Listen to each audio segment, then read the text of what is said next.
വിവാഹത്തിന് ശേഷം വധുവിനും വരനും സുഹൃത്തുക്കൾ നൽകിയ ഒരു ഒന്നൊന്നര സ്വീകരണം ഇപ്പോൾ സോഷ്യൽ മീഡിയയിൽ വൈറലാണ്. നെടുമ്പ എന്ന പ്രദേശത്തുള്ള വീഡിയോ ആണ്. അവിടുത്തെ മൈക്ക് ഓപ്പറേറ്ററായിട്ടുള്ള ചെറുപ്പക്കാരൻ്റെ കല്യാണത്തിന് ശേഷം ഇവർക്ക് റോഡിലൂടെ ഒരു സ്വീകരണം നൽകി. മൈക്ക് അനൗൺസ്മെൻറ്റിലൂടെ.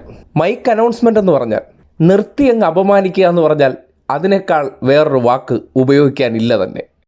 വിവാഹം കഴിഞ്ഞ അടുത്ത ദിവസം മുതൽ തന്നെ പരിപാടിക്ക് പോകുമെന്ന് ഇപ്പോഴേ പ്രൊപ്പറേറ്റർ ആദർശ് അറിയിച്ചിരിക്കുന്നു. ലൈറ്റിന് ട്യൂബ് പോലെ എന്ന പോലെ, ബോക്സിന് സ്പീക്കർ എന്ന പോലെ, സൗണ്ടിന് മൈക്ക് എന്ന പോലെ ആദർശിനി എന്നും ലക്ഷ്മി കൂട്ട്. കറണ്ടടിച്ച് മരവിച്ച തന്റെ ജീവിതത്തിൽ പുതുജീവനേക്കാൾ ചെമ്പൻകോട് നിന്നൊരു പെണ്ണ്. ഉത്സവപ്പറമ്പുകളിലെ കാളരാത്രികൾക്ക് കുളിർമയേകുവാൻ ഹാലജനുമായി തന്റെ ലക്ഷ്മിയുമായി നെടുമ്പയുടെ ആദർശിത കടന്നു വരികയാണ് നാട്ടുകാരെ. എണ്ണയില്ലാത്ത എഞ്ചിൻ പോലെ, വോൾട്ടേജ് ഇല്ലാത്ത ഹാലജൻ പോലെ മങ്ങി മങ്ങി നിറം മങ്ങി നിന്ന ആദർശിന്റെ ജീവിതത്തിൽ ഇനി മുതൽ പുതിയ വെളിച്ചം. ലക്ഷ്മി ലക്ഷ്മി മിന്നിക്കത്തുന്ന വെട്ടം പോലെ മിന്നാം മിന്നെ കാന്തിയോടെ ഒരു പെണ്ണ്. മിന്നിക്കത്തുന്ന വെട്ടം പോലെ മിന്നാം മിനുങ്ങിന്റെ കാന്തിയോടെ ഒരു പെണ്ണ്. താടി കൊണ്ട് മുഖത്തൊരു കൂടാരം കെട്ടി പുഞ്ചിരിയുടെ മെമ്പൊടിയും വിതറി കാവി കൈലിയുമായി ആദർശിതാതന്റെ നവം. പുതിയ കാലത്തെ സുഹൃത്തുക്കളുടെ സ്വീകരണമാണ്. ഇതുപോലുള്ള പലതരം വീഡിയോകൾ നേരത്തെയും പ്രചരിച്ചിട്ടുണ്ട്, തമ്മിൽ തല്ലായിട്ടുണ്ട്. സുഹൃത്തുക്കൾ നടത്തുന്ന കല്യാണ റേപ്പ് എന്ന രീതിയിലാണ് ഇതിനെ പൊതുവെ സോഷ്യൽ മീഡിയയിൽ ചർച്ച ചെയ്യുന്നത്.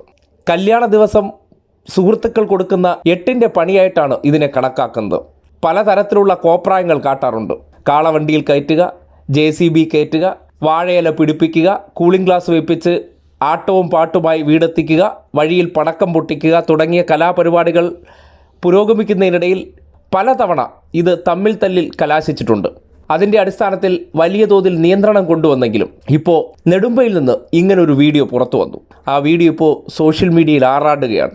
എന്തൊക്കെ പറഞ്ഞാലും ആ അനൗൺസ്മെൻറ്റ് ചെയ്ത വ്യക്തി പറയാതിരിക്കാൻ ഒരു നിവർത്തിയില്ല. ഒരു ഒന്നൊന്നര മുതൽ തന്നെ ഒരാളെക്കുറിച്ച് ഇത്രമാത്രം കഥകൾ എഴുതി പിടിപ്പിക്കാനും അത് അനൗൺസ് ചെയ്യാനുമുള്ള ആ കഴിവ് സമ്മതിച്ചു കൊടുത്തേ മതിയാവും. വിവാഹം കഴിഞ്ഞ അടുത്ത ദിവസം മുതൽ തന്നെ പരിപാടിക്ക് പോകുമെന്ന് ഇപ്പോഴേ പ്രൊപ്പറേറ്റർ ആദർശ് അറിയിച്ചിരിക്കുന്നു. ലൈറ്റിന് ട്യൂബ് പോലെ എന്ന പോലെ, ബോക്സിന് സ്പീക്കർ എന്ന പോലെ, സൗണ്ടിന് മൈക്ക് എന്ന പോലെ ആദർശിനി എന്നും ലക്ഷ്മി കൂട്ട്. കറണ്ടടിച്ച് മരവിച്ച തന്റെ ജീവിതത്തിൽ പുതുജീവനേക്കാൾ ചെമ്പൻകോട് നിന്നൊരു പെണ്ണ്. ഉത്സവപ്പറമ്പുകളിലെ കാളരാത്രികൾക്ക് കുളിർമയേകുവാൻ ഹാലജനുമായി തന്റെ ലക്ഷ്മിയുമായി നെടുമ്പയുടെ ആദർശിത കടന്നു വരികയാണ് നാട്ടുകാരെ. എണ്ണയില്ലാത്ത എഞ്ചിൻ പോലെ, വോൾട്ടേജ് ഇല്ലാത്ത ഹാലജൻ പോലെ മങ്ങി മങ്ങി നിറം മങ്ങി നിന്ന ആദർശിന്റെ ജീവിതത്തിൽ ഇനി മുതൽ പുതിയ വെളിച്ചം. ലക്ഷ്മി ലക്ഷ്മി മിന്നിക്കത്തുന്ന വെട്ടം പോലെ മിന്നാം മിന്നെ കാന്തിയോടെ ഒരു പെണ്ണ്. മിന്നിക്കത്തുന്ന വെട്ടം പോലെ മിന്നാം മിനുങ്ങിന്റെ കാന്തിയോടെ ഒരു പെണ്ണ്. താടി കൊണ്ട് മുഖത്തൊരു കൂടാരം കെട്ടി പുഞ്ചിരിയുടെ മെമ്പൊടിയും വിതറി കാവി കൈലിയുമായി ആദർശിതാതന്റെ നവം.